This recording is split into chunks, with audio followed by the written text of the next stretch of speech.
Hello, everybody. How is your weekend? Oh,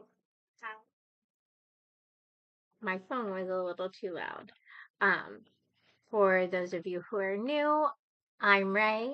I am also known as Crafty True Crime. I appreciate everybody being here. Um, I apologize for being like a minute or two late. Um, I had my dog uh, go to the bathroom in his crate, and that was not fun. Um, so yes, I am pulling up our day 5 Melody Walker Farris today. And if I remember correctly, that is a short one. Give me just a moment so that I can reprimand Mr. Loki here.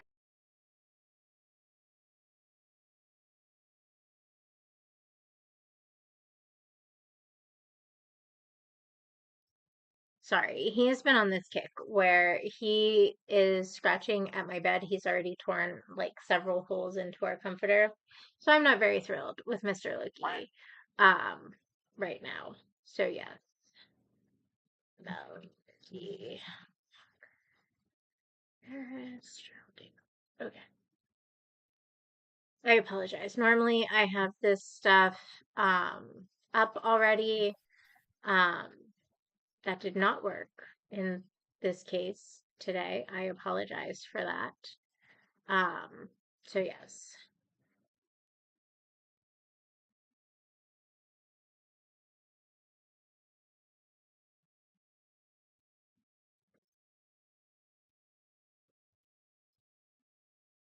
All right. So I paused it. Once we're past the ad, I will go ahead and put it on this screen. All right. Let me get it into my normal mode here.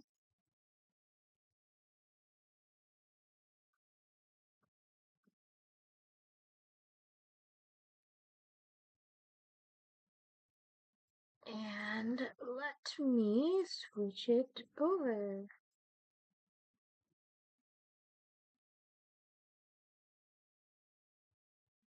Sorry, I know I'm not as smooth as some of the bigger YouTubers. I am fairly little. I don't have anybody doing audio video on the side for me. I don't have anybody pulling up videos on the side for me.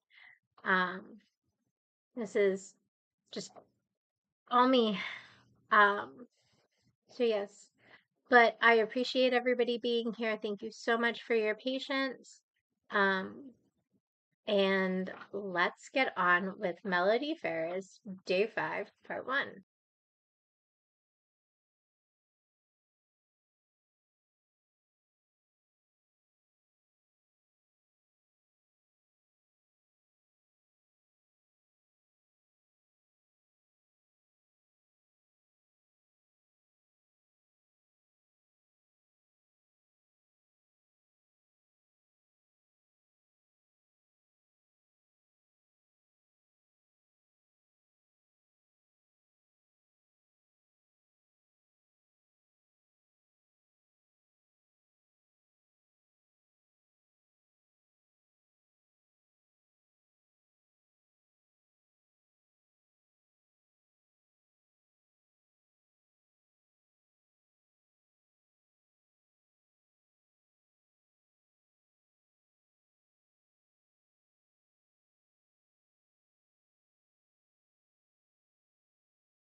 Sorry, everybody. Lucy's being a pain in the ass.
I guess they got lost, or they're being unruly and don't want to line up in order. I don't know.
All right, go ahead.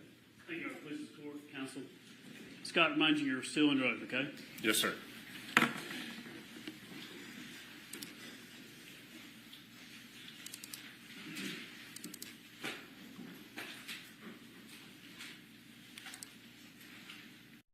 HoneyBook completely changed how I do business. I'm a photographer and independent business. It's a fact. Running your own business is hard, but don't make it harder than it has to be. Get HoneyBook. HoneyBook brings my entire client flow under one roof. HoneyBook handles my proposals, contracts, payments, all on one platform. My clients can see my availability and book instantly, then easily pay online through credit card or bank transfer. It's all about making business flow my way. Get started for free at honeybook.com.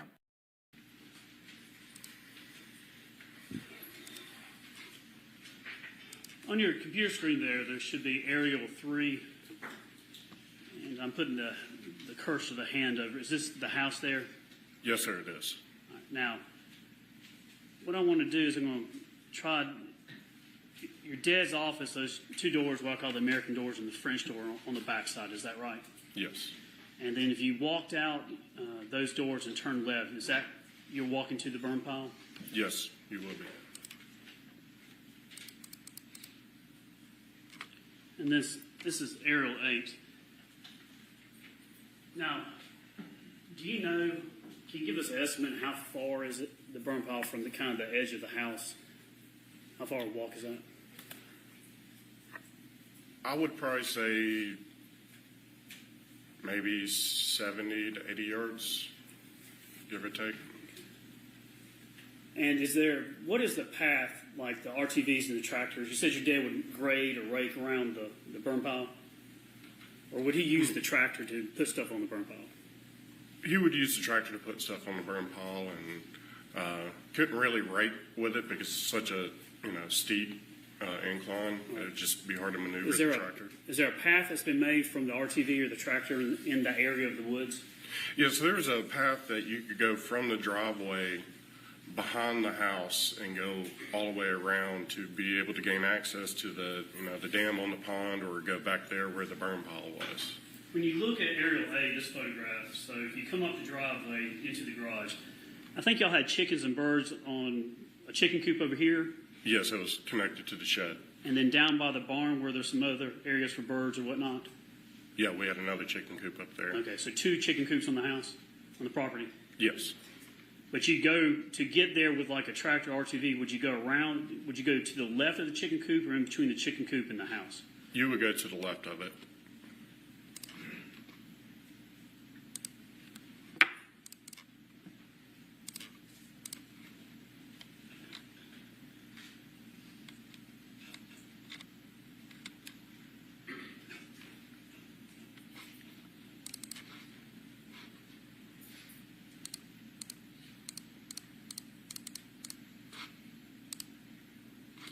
So is this the chicken coop? This is Thrasher 61. Is this what we're talking about? You come to the left side of that?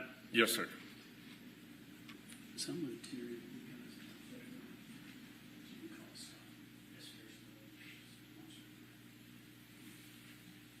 this time I'm tuning to evidence, which is, we've labeled as S. Ferris 11. It's a blown up photograph on a pinboard. All right. Any objection? No objection. Judge, with your permission, I'd like for Scott to step down, and I'm going to have him, in a ode to Jonathan Kessler, I'm going to have him use the push pin. All right. All right, Mr. Ferris. What I want you to do, I'm going to give you this red push pin. Just kind of, I know you can't see it, but just kind of estimation so the jury can turn just a little bit this way so they can see. Put that pin about where the fire pit would be, the burn pile. So roughly from this angle, you're kind of right under this tree right here.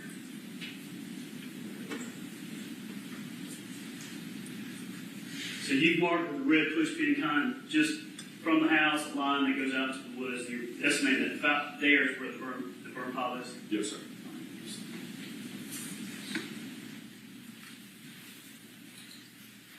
Judge, we'll take a picture of that and put it into the record at some point.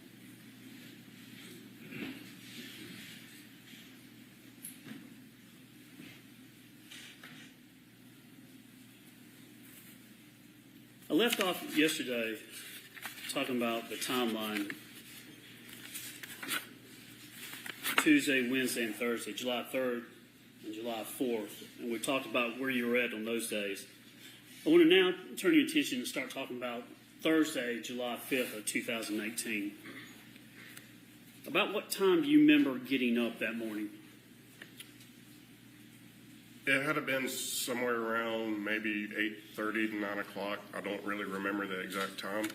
What were your plans that day? My plans were go ahead and take care of animals, and then I was going to go and get my hair cut, and then meet my buddy Ted at the PGA store. Did y'all, a day or so before or sometime get a connection with somebody at the PGA store? Yes, I believe it was the weekend prior to all this that we played golf with some friends at the Manor Golf Club, and one of the guys we played with, he works for TaylorMade, and he works out of the PGA store down in Roswell, and he was going to go and have me get into a simulator to get, fitted for clubs my size, because I'm a tall guy, so I have to have extended clubs. So where were you actually doing? Where was the store at you're going to drive to? It's down off of Holcomb Bridge, off of 400 in Roswell. Who's going to go with you? Ted was. And what's Ted's full name? I'm sorry, I have a hard time actually pronouncing his real name. It's Theodophilus is his real name, but we call him Ted. Okay, what's his last name? Pierce. How long have you known Ted? Going up on close to 10 years. Good friend? Yes. Know anyone else in his family? His entire family, his mother and sister. And how close are you today? I've actually known his sister Randy a lot longer, over 10 years now, and I met Ted and their mother pretty much the same time, and they're Alabama fans, and we always watch football together, and they're like my second family. And did you have their numbers in your phone? Yes, sir. Do you remember what you labeled his mom's number as? I believe it's Mom Pierce. And were they involved with you at the lake and things like that? Yes, sir. When you got up, at some point that morning, did you leave to go to the PGA store? Did you get in your truck and take off down the driveway? Yes, so after I got done taking care of all the animals and everything was situated for the day, I got in my truck to start heading out, and I happened to notice that my youngest sister, Amanda, her vehicle was over there, so I decided to pull up over there to say hi to her. Yeah. Did you see her or just her vehicle? I didn't see her at first until I pulled up into the house driveway, and I saw her sitting with Melody on the front porch.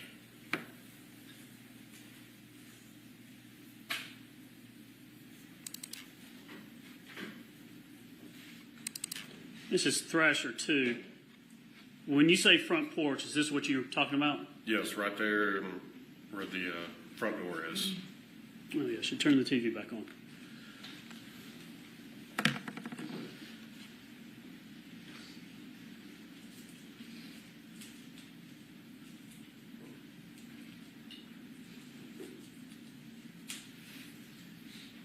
There we go. All right, on Thrasher 2 here, this area where the hand is, where were they sitting? Did you just have chairs or something, or? Well, you see the window right there? Yes, right there. Right here? Yes, there's a rocking chair right there, and they were both sitting in that area. When you saw them, what did you do? I got out of my truck and walked up to them. When you walked up, did you notice what they were doing? And it looked like they're sitting there talking. What were their demeanors like? At first glance, before talking to them, I mean, it seemed normal. Nothing out of the ordinary? No, I did not see anything. When you walked up, what were you planning on doing? Just saying hi, or? Yeah, just say, hi to my sister. I think I haven't seen her since my dad's birthday party. Was she there to pick up Cameron? That I didn't know. I didn't know the kids were there. When you walked up, did you start talking to them? Yes, I did. What y'all talking about? The very first thing I was asked is, have you seen your father? Who asked you that? I want to say it was Melody. Did you think anything about that at the moment? I mean, when she asked me that, I was like, well, no. And then she said, well, we can't find him. I go, what do you mean you can't find him? They're like, well, he's not in the house. And I looked and I said, well, his Mercedes is right there in the garage. The RTV is parked right there in the driveway. He's got to be here. Where was the RTV parked? Do you remember? It was parked, I know there's like a little parking spot right here where the concrete is. Before you get to the garage? Yes. So if you're pulling up to the house, it would have just been right there to the right. Just kind of a pull in, is that what it is? Yes. His car's at the house, RTV's there. Why'd you think that was odd if all that was there? Well, I mean, if they're saying that he's not in the house, there's only going to be two things he's going to either be on or be in, and that was on the RTV or he's gone in his car. Would your dad just kind of disappear? Was that something normal would happen? No. Did he take many business trips or anything? Not really. I mean, he, would always let me know if he was going to be, going somewhere with clients, or if he was definitely going to be going like overnight, he would have said something to somebody. When was the last time you had seen your dad? At Cherokee Ranch on the 3rd. Once your mom asked that question, did she ask anything else or do anything else? There was a lot of questions. Once from there, we tried to figure out where he could have possibly gone.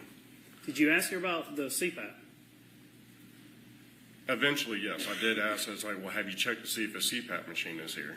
And what did she say to that? And she said, no, I haven't checked. Did you ask what all people have, where they went to check for him, or how long they've been looking for him, or anything like that? If I asked them that, Yeah. I really don't remember. Was there any indication about how long, if she asked, have you seen your father, was there any indication that they had been looking for him, or how long he'd been missing, or anything? Well, to me, it seemed like they were, at some point trying to look for him, because they told me, we can't find your father. What time of day would this have been when you're up there with him, this started? Roughly, I'll probably say around 10 o'clock in the morning. What did y'all do after that? Was there more conversation, or what happened? Yeah, we sat there and, try to figure out where he possibly could be. I know one of them asked if I saw him up at the barn. I was like, no, I was just up there. I didn't see him. And, I said, the RTV's here. He's not going to walk up to the barn. He's going to drive that. I was like, he's got to be here. And, man, all that from that day, that conversation's, I don't remember every single detail of those, what was asked and where, Do you remember how long y'all stood there and just talked about it before you did anything? No, I didn't keep time of it, but, it seemed like a good 5 minutes, 5 to 10 minutes, trying to figure out where he could have gone. Was there any panic or any type of high energy, or anybody trying to do something really quick, or what was the mood of everybody at that time? At that time, I didn't notice anybody panicking. I started to, get worried, because I was worried that, I hope something didn't happen to him, that where he had like a heart attack or something. But I do know after I asked her if the CPAP machine was still here, and she said, I haven't checked. I said, well, let me go down and check. And I went down to the basement and checked to see if the CPAP machine was there, and it was still sitting beside his bed. I think also before I went down, we discussed about if he could have gone, shooting with a client, either skeet shooting or bird hunting. Did he do that a lot? He would do that at, not a lot, but at least, once or twice a year. When it comes to your dad just leaving, going somewhere, not really telling anybody, in the last 6 months, how many times do you think he had done that? Up to the 6 months before this? Leave and not tell anybody? Right. Well, he always told me, especially if Melody wasn't there, if she's gone up in Tennessee, he would, let me know, hey, I'm going to be coming home late, or, I got, this work event or something like that. How many times in the previous 6 months up to this day did your dad go somewhere like that? I'm trying to get a feel for how many times he would just go somewhere and not be at the house. I really don't remember, because he didn't leave. He didn't do stuff like that much. He literally went to work all the time and came home every single day. So it wasn't often that he did that. Would it be less than 5, less than 10, less than 20? Less than 5 times, if anything. And how long would he be gone if he did leave? I know occasionally he went to go, see his mother, who was in a assisted living or nursing home type deal. When he left, would he take an Uber? No, he always drove his own vehicle. So his vehicle would be with him if he left? Yes. Did he exclusively drive that Mercedes and not the Toyota or anything like that? No, the Mercedes was his vehicle. And when he left, would he take a CPAP machine? If he was going to be gone overnight, yes, he would have taken a CPAP. The one that was beside the bed, that would be missing? Yes, sir. When you're...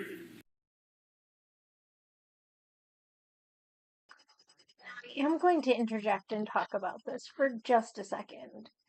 If Gary was killed downstairs towards like his study or whatever, or was shot at least there, he clearly wasn't laying in bed. He wasn't laying down. He was nowhere near his CPAP machine. So I don't understand what the relevance of this stupid CPAP machine is. Because yes, the man had sleep apnea, but he wasn't sleeping at the time of this crime. I could totally understand the significance of the CPAP machine if he was sleeping at the time. Like, he was either up and walking around down in the basement, or he was out at the burn pile, fighting and arguing most likely with whoever murdered him. So therefore he wouldn't be using the CPAP machine. So where the CPAP machine was, and if he was using it at the time, and how often he used it, and if he took it everywhere with him, is kind of irrelevant. Because he wasn't asleep at the time of his death. He was clearly awake and nowhere near a bed.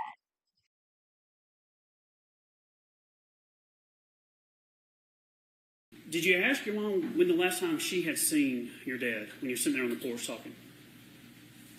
I believe I did. Do you remember when she said last time she saw him? I want to say she would have said on the 3rd. On the 3rd. Did you ask her whether or not he had come and got something to eat, or if she made food for him, or anything like that? Like I said, I don't remember every single detail of that, but, that probably I would have asked that question because my dad texts me all the time about getting.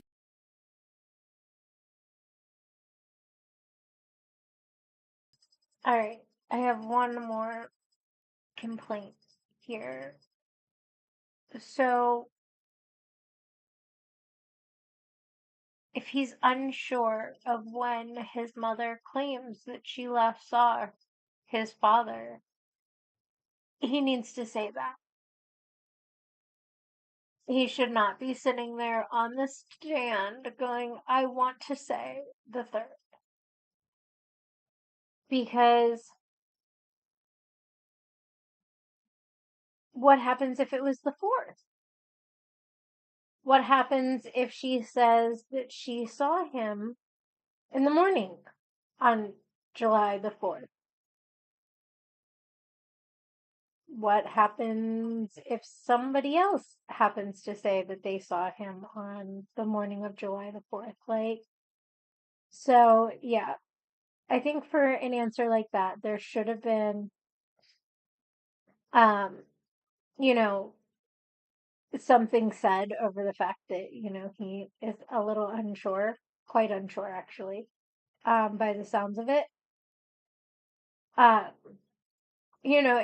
made to clarify that he's not 100% sure which day she said she last saw Gary.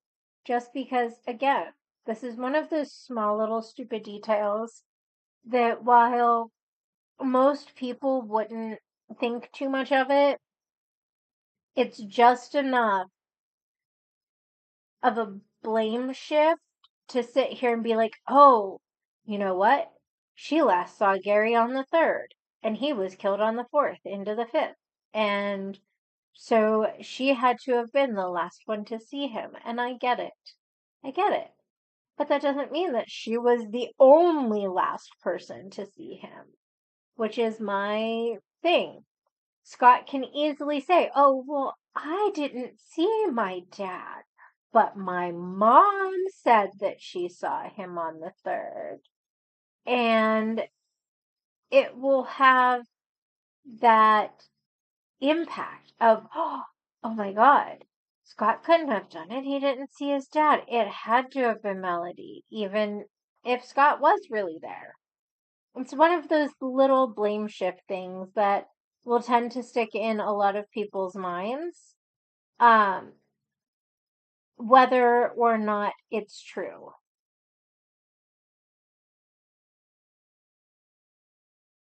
Food.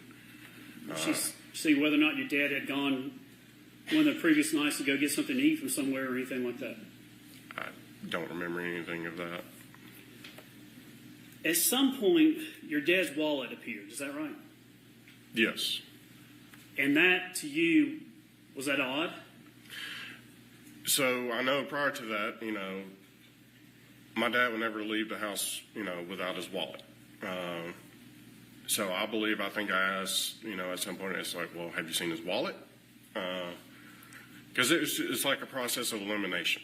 I think the first thing anybody would ask is, well, is his wallet still here? And then she said, no, I haven't seen it.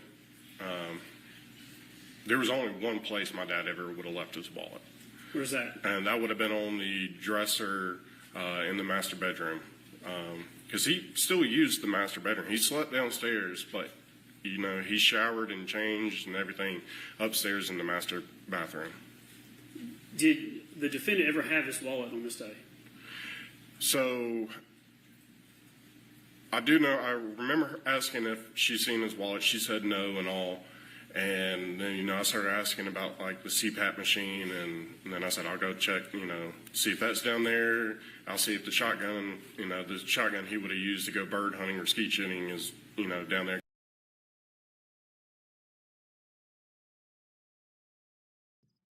Now, I understand that Scott is trying to set up the thing of, oh, I thought my dad was going hunting or could have gone hunting or um, something like that. But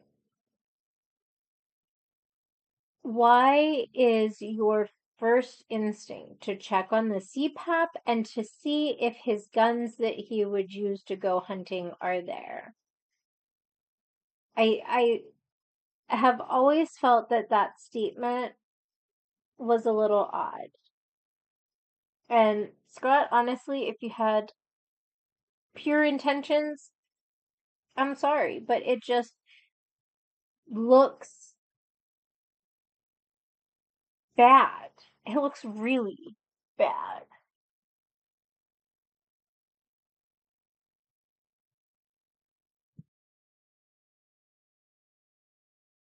Because it was both in the same room. And just, I found it odd that she didn't ask, she didn't go check to see if the CPAP machine was there. Do you remember whether or not she said do you remember whether or not she brought the wallet or had the wallet at all? So I remember after going down and checking on that, I came back up and she had his wallet in his hand. And I said, where'd you find that? And she said it was in his console of his Mercedes. And that really struck me odd because my dad never left his wallet in the Mercedes. Why is that? Because he just always had it in his pocket. He never, it was a habit of him. He never left it. I have a habit of leaving mine, but he never did. Your dad's wallet, this one we're talking about? Yes, sir, that's it. So it would be either on him or where again? It would have been on the dresser in the bedroom, right next to the door that leads in.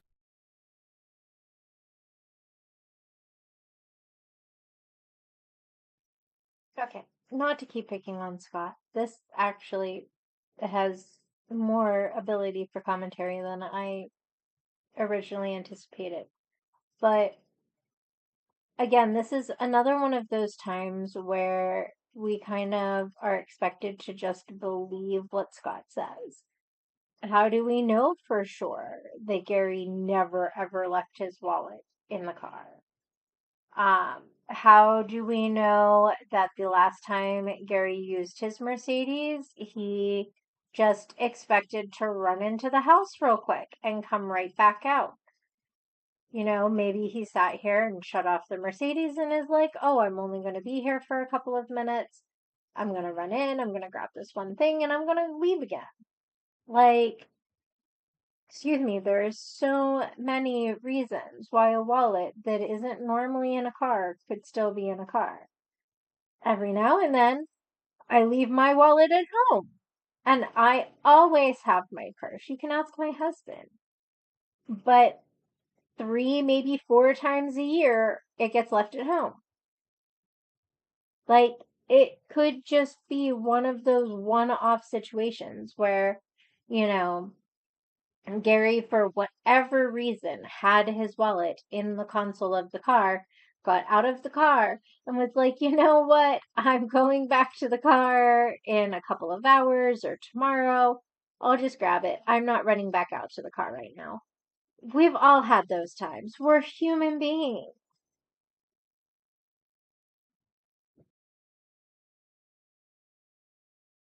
Into the master bathroom. Was it common for your dad to let your mom have the wallet? I mean, he would never hand it to her, but he didn't, lock it up and secure it.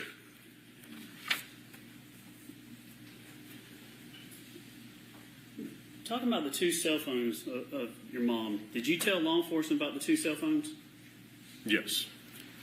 Did your mom ever mention anything to you about the cell phone was Sherry's cell phone? I do not ever remember that, no. Tell the jury, all right, you're on the front porch, this is going on. Do you ever get kind of perturbed or upset with your mom or ask her why she hasn't done certain things? Do y'all start talking about, what have you done or why have you done these things? I love Monday.com. What's Monday.com? You don't know Monday.com? This is Monday.com. It's a platform.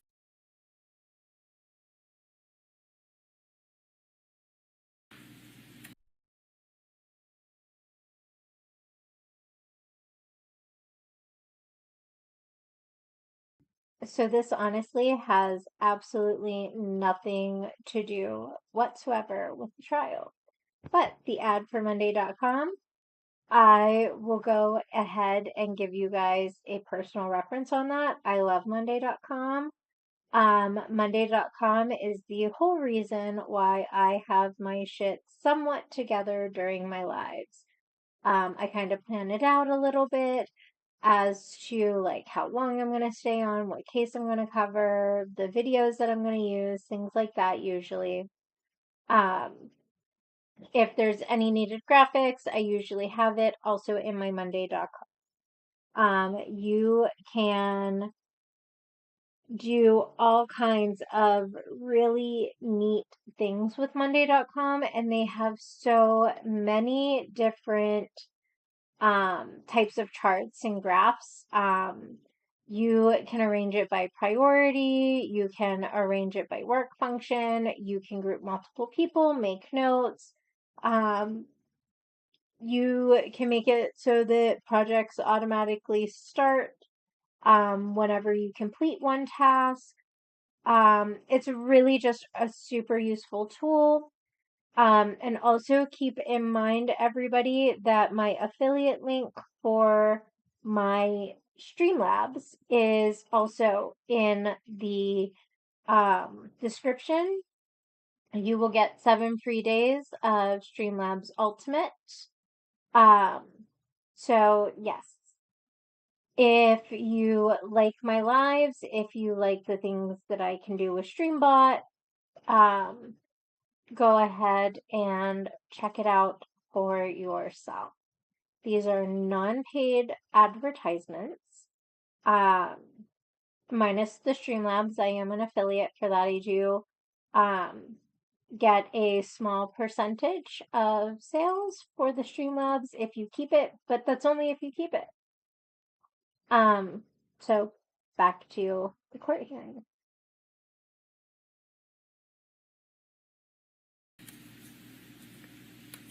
I mean, I probably would have said when I asked about the CPAP machine, I go, why wouldn't you go check that? I mean, that's a big thing. If he was going to be gone overnight, he's going to be taking that. Where all did you go look again? Where'd you start looking? Where'd you go from there? Let's start in the house. Where all in the house did you go? I believe I went into first the master bedroom to check to see if his wallet was there, and then I think I left from there and went down to the basement and checked for his CPAP machine and see if the shotgun was sitting in the closet. Did you see any signs of him or anything in the No, house? sir. Did anybody start helping you look for your father? Once, I know Chris arrived at some point. I don't really remember when he did, but after going down into the basement and checking that stuff, I came back up and said, yeah, everything's still down there. I said, I'll go over here. I'll go back up to the barn and check around there. So I started searching the property because, like I said, at this point, I was worried that, he would have gone out and, had a heart attack or something or fell down, something like that, medical-wise.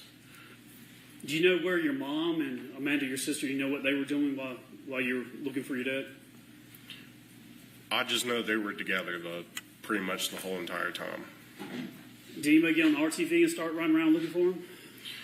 I know I jumped on it to ride back up to the barn to check, see if he might have been up around there. And, once I checked up around the house and all, I noticed the tractor was parked not where we would have parked it for, overnight. And I actually went down and checked around there because I saw the tractor sitting there and it was right at the manure pile. And so I checked around the manure pile to make sure he wasn't laying down around that. You see on your screen there, Stewart 12, this is a photograph's already been emitted. Is this where you found the tractor? Yes, sir, it was. Now, the manure pile, you're talking about this pile right in front of it? Yes, sir. Was there anything, was that odd that the tractor was parked there? Yeah, because it never would have been really left there. The only time we would have brought it down there is to churn over the manure pile because it was, compost. You mean?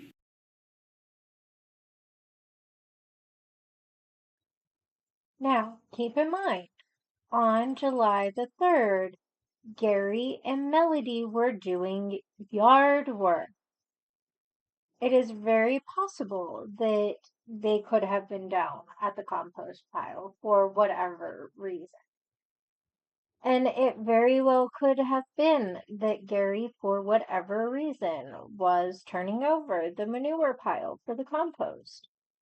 Like, come on. It's not that big of a stretch to believe that with Gary and Melody working in the yard on July the 3rd, that, the tractor would be down by the compost at some point. I know oftentimes when my mom and I would work in the yard, I would have to go down to the compost and take stuff back up to the garden. So, it's not that big of a stretch to believe that somebody got tired of working with the compost that day and went right back and left the tractor at the compost so that they remembered to go back to it.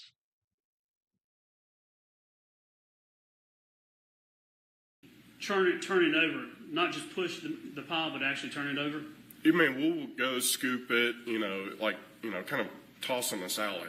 But you wouldn't leave the tractor right there? Would your dad leave the tractor right there? No. Would the tractor be parked where I'm pointing up here? Yes, right behind that blue wheelbarrow.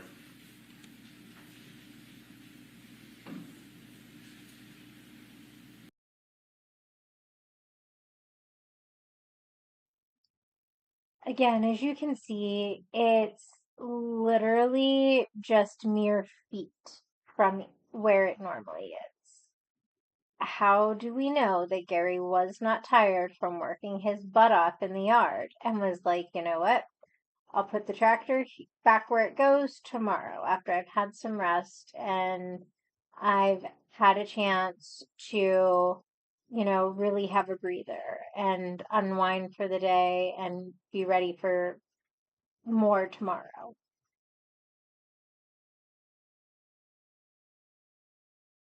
After you saw the tractor and you were down the barn, where did you go?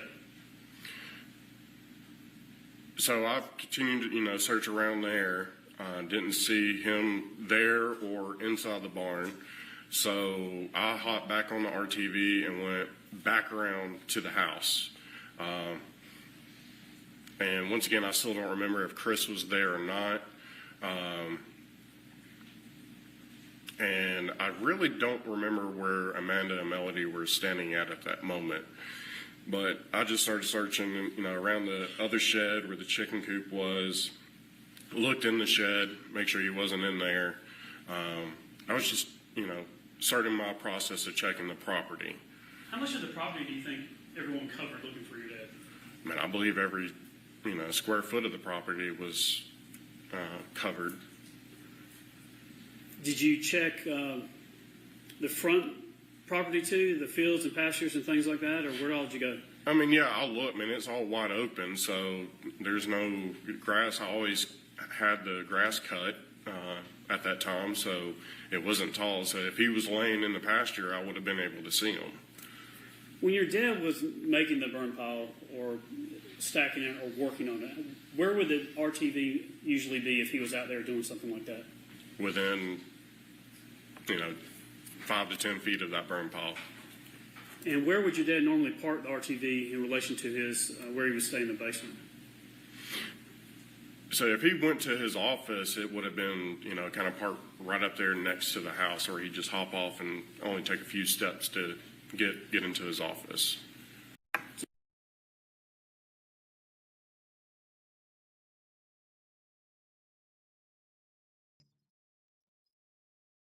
Okay, so what you're saying is you want us all to believe that Gary was capable of leaving the RTV lying all around, but he would never in a million years leave the tractor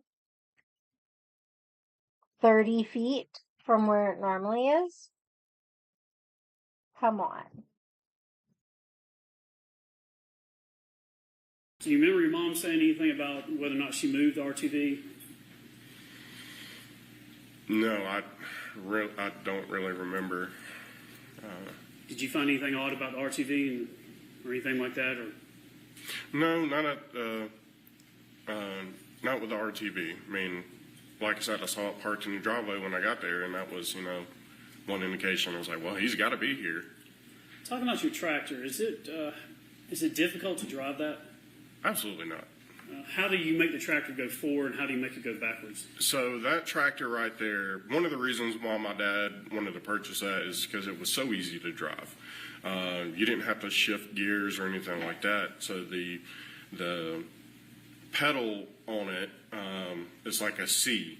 So you would hit on the top part of it and it will go forward, and you hit on the bottom part of it and it will go in reverse.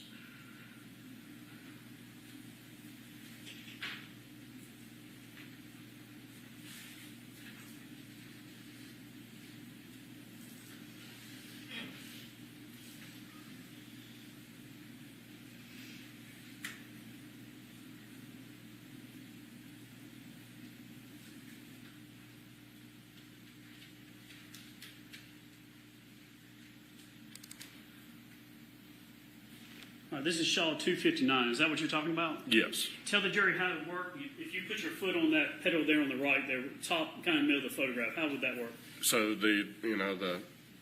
you can see the bigger, foot pedal right there. Yes? Yes, that's where you would push and the tractor will go forward. And if you want to go backwards? You hit on that section.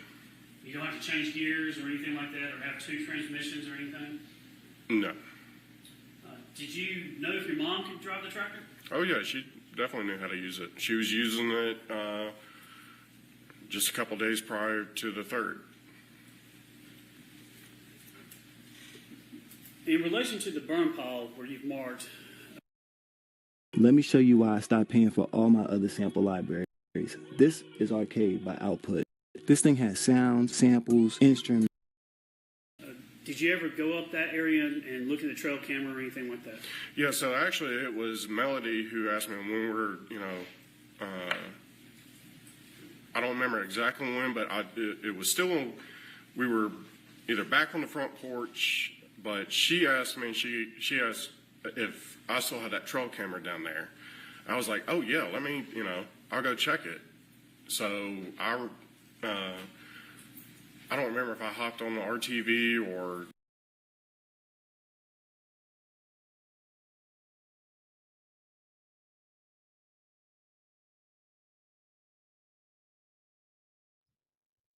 All right.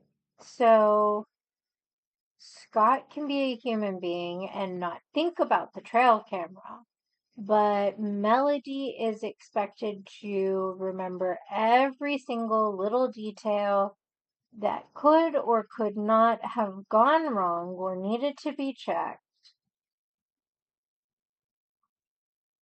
And Melody's wrong for not being entirely on top of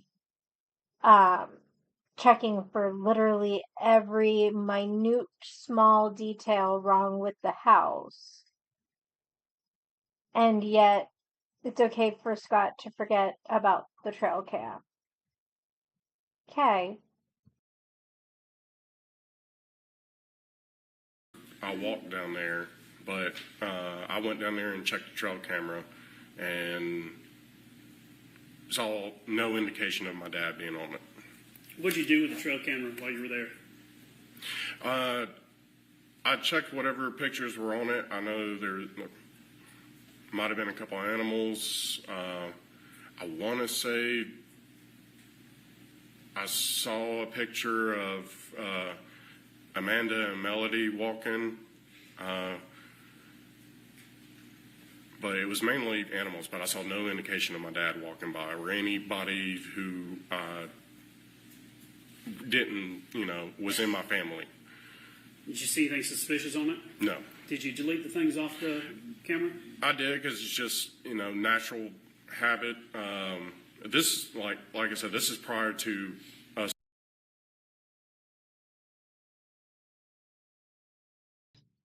So Scott was the one that had access to the trail camera.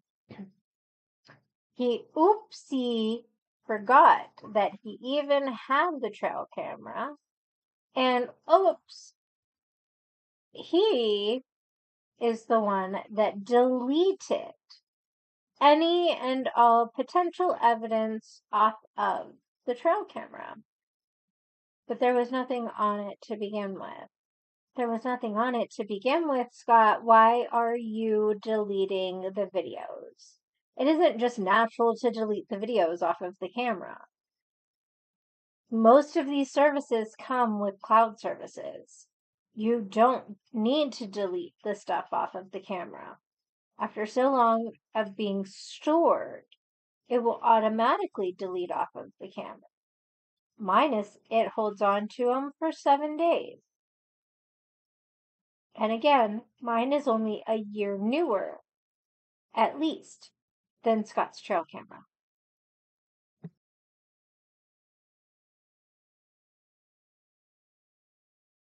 Discovering my dad's remains. So every single time I ever went to go check my trail camera, I always delete, just kind of free up the SD card because I use it for deer hunting. And, if I have a doe walking by, I'm not going to, want to save it. I want to save, whatever bucks. And the camera, again, was pointing down into the woods away from the burn pile? Yes, it was pointing towards my neighbor's property. How long, I'll ask you about finding your father's remains. How long do you think you were looking before you went to the burn pile? Did y'all walk by before? Did you get close to it before? Or? Well, I had to go by it to go down there and check the trail camera. I didn't even think to look at the fire. Didn't even cross my mind.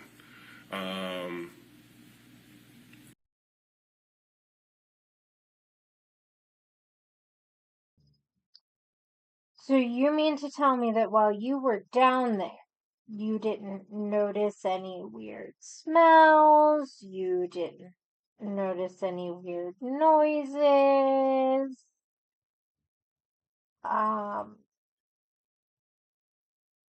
Like there's so many things that could have indicated, hey, there's something weird going on over here by the burn pile. And why would you search every inch of the property like Scott's claiming, but not check the burn pile?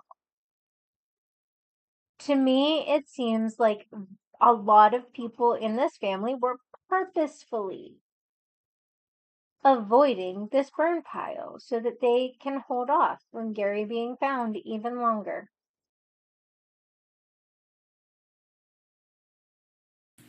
And I know I came back up and let them know there was nothing on it.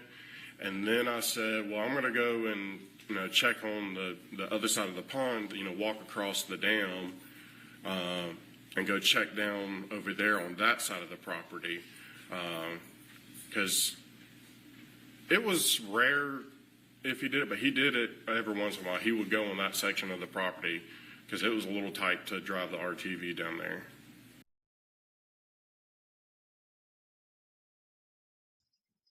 Oh, okay. So wait a minute. It's a huge leap to believe that Gary would leave the tractor 30 feet from where it normally is. It is a huge leap to believe that Gary would leave his wallet in the car. But it is not a huge leap to believe that Gary would go anywhere near the pond when he's usually never near the pond. Come on, Scott, do you understand how ridiculously guilty you sound? Like, you clearly are sitting here trying to avoid certain areas where Gary's body may have been. You are refusing to accept any potential possibilities of certain outcomes and certain things that Gary could have done. But for you, it's not a leap when it's the things that you want Gary to be doing. It's not a leap when, it's something that can take the suspicion off of you even for a minute.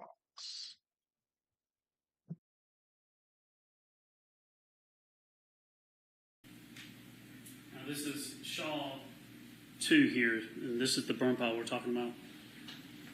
Yes. At some point,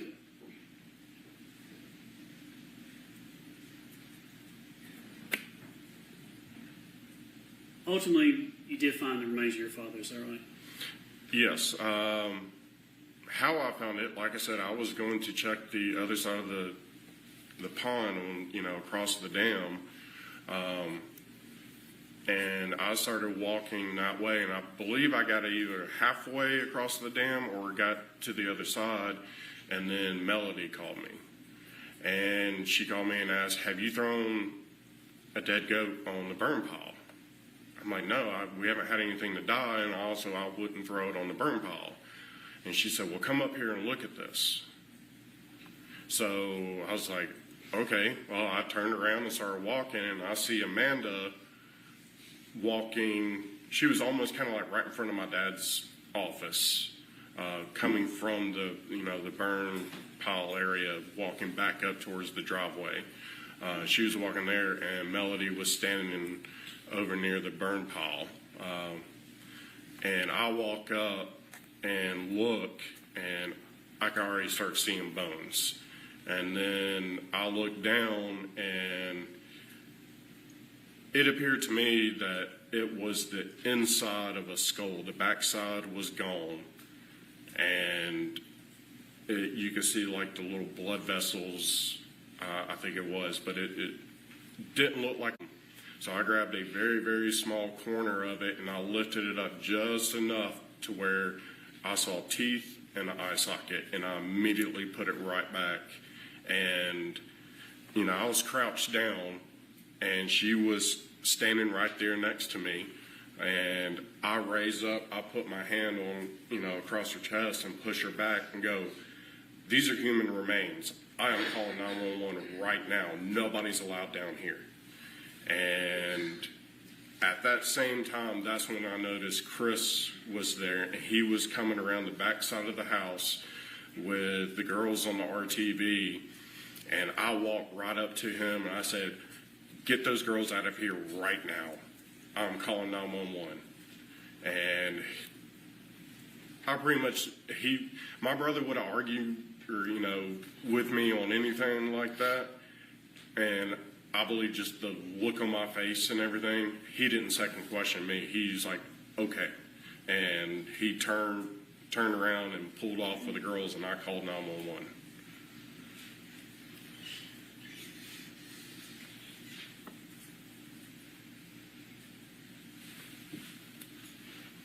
When you called 911, do you remember what you said to them? I believe that, they called and they asked, did the normal routine, and said, "Hey," I was like, it was along the lines of, "We've been searching for my dad, and after searching, we came across some remains in a burn pile." And I said, "I was deployed to Iraq. I've seen bodies burned up." And it's like, "This definitely looks like a burned up body. We need somebody out here now." Were you thinking it was your dad? Pretty much by that point, yeah, because there was nobody else who it could have been, and my dad was missing. I mean, my dad didn't have any enemies. There was nobody who, we never really had strangers walking across our property. No, never once did I've ever catch anybody on our property. So it was, within an instant, I knew that this was 99% sure this was my dad. After you called 911, what'd you do? I remember I got off the phone with them.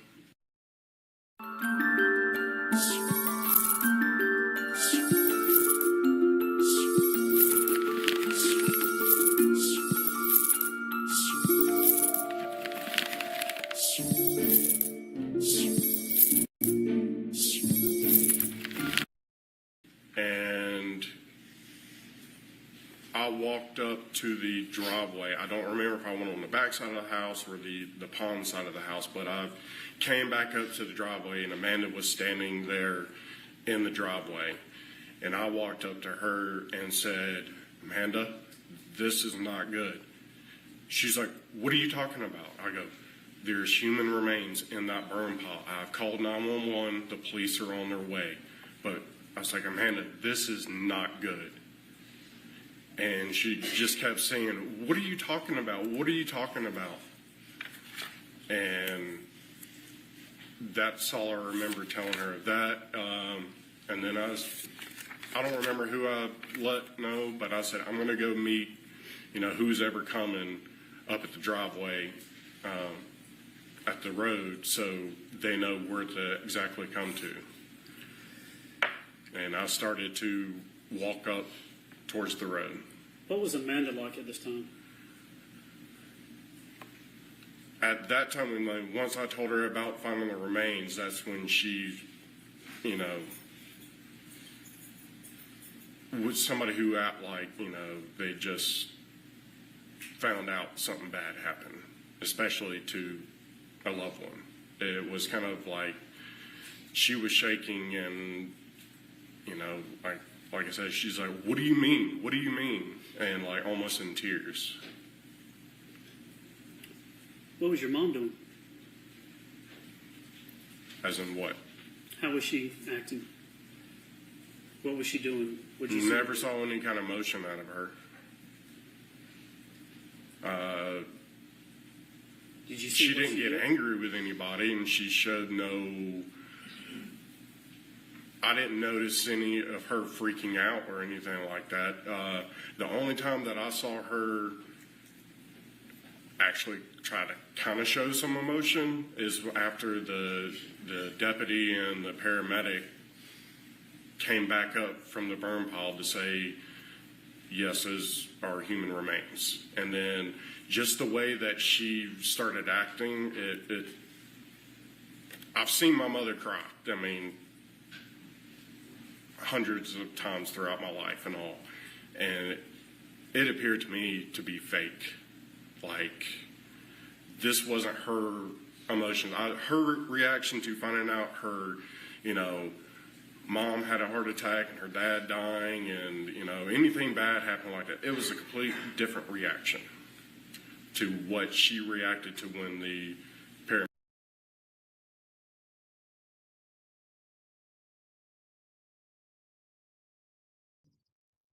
I will guarantee that the day my husband dies, I will act totally and completely differently than the day my parents died or anything like that. Because, and I get that, Melody and Gary were at odds, but it doesn't mean that she didn't love him in some way. And the connection between a husband and a wife is significantly different than a mother and a child and a parent and a child relationship. Even like sibling relationships. It's so much different. It is a whole different level because this isn't somebody that like you were born into the family and they kind of have to accept you no matter what.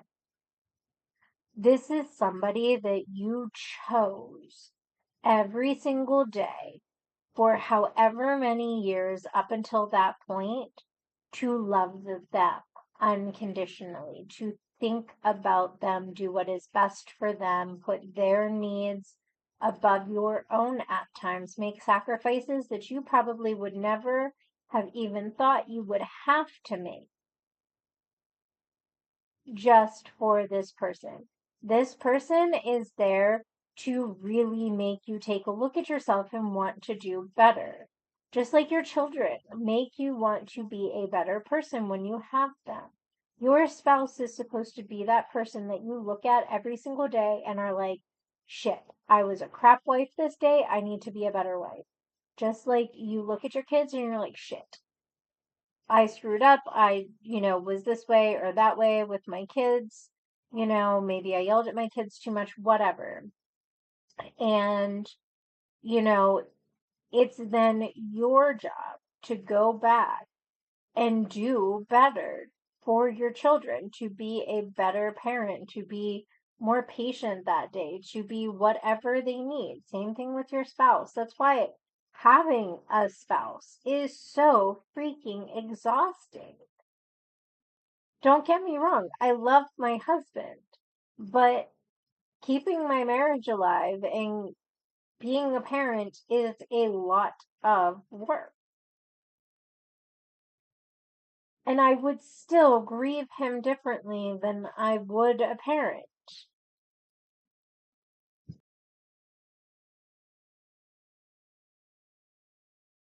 Paramedic and deputy said, yes, those were human remains. Up until that point, has she cried or anything? No. Did she come up to you and ask you a lot of questions or anything? When? After finding the remains and before law enforcement got there, was she asking you questions or saying anything to anybody? I really don't remember because after, I talked to Amanda, because I was heading in that direction. I knew I was going to meet them at the end of the driveway up at the road. And that's where I saw Amanda, and I let Amanda know. After I let Amanda know, I continued walking down the driveway to go meet either the police or paramedics that were coming. So I walked up to the end of the road, and from there, no, I don't remember her ever talking to me during that time. At some point, did your feelings change or suspicion arise about something's afoot here? I knew something was, I felt something was very off. There was red flags prior to finding my dad. Her having his wallet. I remember at one point she said that she had the credit card that the one my dad gave me and said never, hold on to this like your life depended on it. Because there was a lot of times my dad said don't ever give her the credit card. And she had it. And I remember asking her, I go, how do you have this? She goes, well, your father gave it to me. And I knew that was a straight up lie.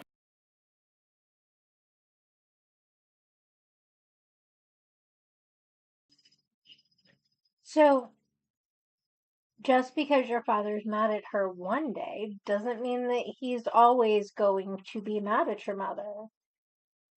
I'm sure that there were times where your dad said, do not give this to your mom. And a week or so later, Gary's giving that to Melody. Like, where is the gray area in all of this, Scott? Because a lot of this very much seems like, you and your father and your siblings can do no wrong, and your mom's this evil person, no matter how minute the circumstances are that you're talking about.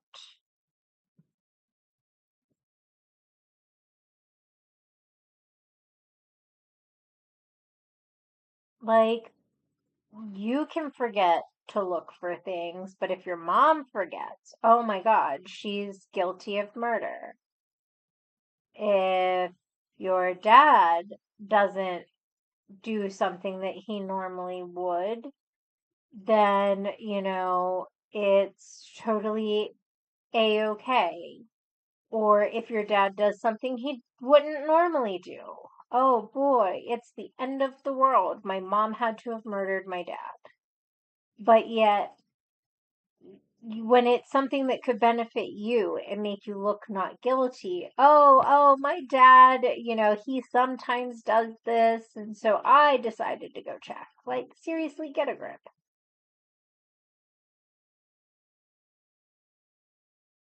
I mean, y'all have seen it in the text messages that he, said for me to hold on to that credit card. Did you start talking about a gun? So, A pistol? So prior to all this happening, I want to say it was in June. I don't remember, it was like the first week of June or the second week of June. We had an AT&T guy come out and do some work with the satellites and all. There was an issue or something. And Melody was gone. She was in Tennessee. And my dad had to go to work. He sent me a text one morning and said, hey, the guys are coming today. I want you to come over here and I'll show you what's going on. So when they got there, we were working down in the basement. The TV that's in front of the leather chair and all, because right next to it is a closet that actually had the main satellite box, and a lot of those components in there was the home theater components, but the main box for the satellite was in that closet. But he said he needed the remote to the TV in the basement room right there in front of the bar area. So I started searching the drawers because we only used the satellite remote to turn on and off the TV, but he needed the actual TV remote. So I started searching the drawers and the furniture around in that room. First checked under the TV, didn't see it in there, and then I went to, there was a piece of furniture behind the couch, and I opened it and I saw a revolver and a leather holster, and I looked at it and I could tell it was, a 38 special snub nose. I was like, I've never seen that one before. and didn't really think anything of it because, my whole life we've always had guns. So This was in June of 2018. yes, this is like either the middle of June or the beginning of June, somewhere in there. So it was just a few weeks prior to my dad's death. How much of the gun did you see? I looked at it enough that that I knew roughly what type of gun it was. Do you know guns? I'm fairly knowledgeable. Can't name every single gun that's ever been made, but I know the difference between a rifle, a shotgun, and a semi-automatic handgun and a revolver. And Describe this gun that you saw. so I definitely remember it being in like a old leather holster. I can't really remember the type of handle, but it wasn't what you call a blue finish, which is that dark black color. It was more of like nickel chrome type look. Do you remember the handle or anything about it? No, I don't remember the handle. Like I said, I don't remember the color of the handle. For the jury, if you were standing outside those, what I call, again, the American doors, if you're outside looking into where the couches and the ottoman and everything is, where you're dead, or you would hang out and eat dinner. Okay. If you walk into the doors, tell the jury where this drawer or this dresser, whatever it is, where you found this. So if I would have had my back to the door, the couch.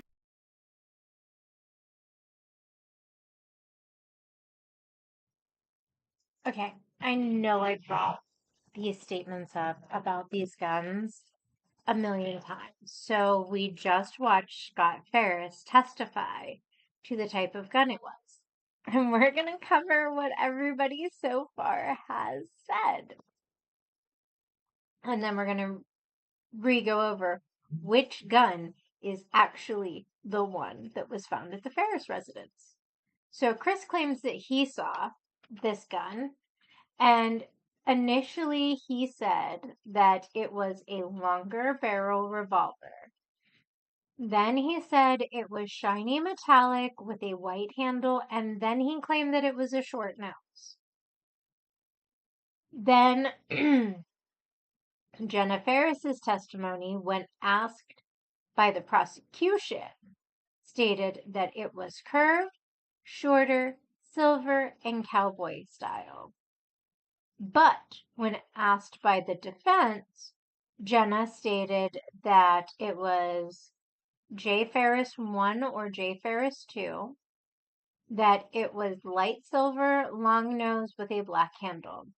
And in the first photo reference, when asked by the prosecution, she stated that it was J. Ferris 2. And so for those of you who don't remember, J. Ferris 1 was a Google stock photo of a lighter gun that was nickel or chrome colored with a longer nose. I forget the handle color. I believe that that was a lighter handle, but I could be wrong. Then the other one was J. Ferris 2, which was then also a Google stock photo. And that one was the dark black, or as Scott says, wasn't a blue finish. That one was a blue finish. And it had a brown handle, and it also had a long nose. So both of the photo images that Jenna Ferris was able to point out were Google stock photos and not the actual gun that was found. J. Ferris 3 is actually the gun that was found at the Ferris household, which is exactly as Scott just described, that it was nickel or chrome, that it was snub nose. He couldn't remember what the handle looked like. So far, the only one that can accurately describe this gun is Scott Farris. Coincidence? I think not. I don't find it a coincidence that Chris has no fucking idea what the gun looks like, although he supposedly saw it.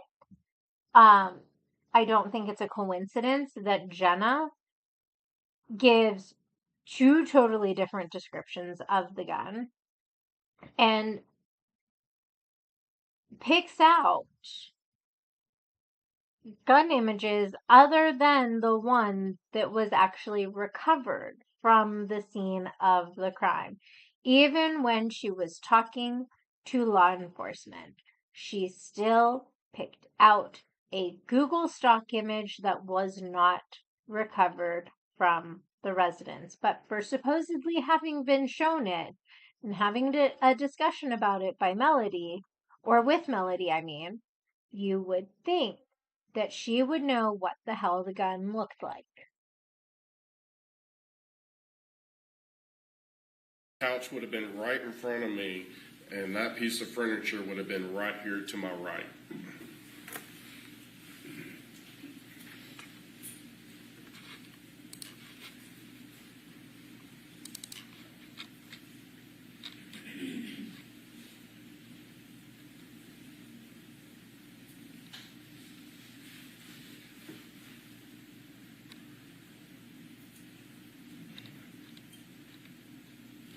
When you found the gun, what did you do with it? I didn't do anything with it Did you because touch it, pick it up, move it, or just look at it? I kind of maybe grabbed it enough to kind of like look at it, but I did not pull it out of the drawer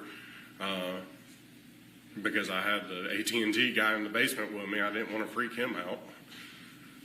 But no, I never really fully picked it up and, looked at it. So yeah, that would have been the piece of furniture, the lamp there. Talking about right here, this is Thrasher 226. Yes, that was the piece of furniture that I saw it in on the top drawer. So this is the sliding doors coming in on the right. Yes, sir. When did you start, why did you start thinking about this gun? What made you think about gun, and who did you start telling about this gun? You don't know about Snap 4. This beautifully designed, incredibly thin, magically magnetic, spinny grip. This little bad boy slays all of these other one-trick grips. Snap 4, charger, boom. You can charge straight through it. Yep, that's a bomb. Snap 4 works for all you Apple haters too. Here's an Android with a MagSafe charger. Bam. That's two enemies working together. Snap 4 is stupid thin. How thin is stupid? I don't know, but it's thinner than your bumps here, and as thin as this. You can stick it to anything metal. It's magnetic. Also, in case you're tired of thumbing through Instagram, flip your phone over and what? When? On the 5th. On the 5th. So after, talking with her and, the comments that she's made previously, everything was just, I was getting red flags and all. And when I went down to check on the CPAP machine and the shotgun, after I checked the shotgun, I remember seeing that revolver. So I just wanted to go over and look to see if it was still in that drawer. So on the 5th, did you go to see if that gun was there? Yes. And what happened? So I went and opened that drawer, and that gun was not there. And closed the drawer back, didn't look anywhere else, and I went back upstairs.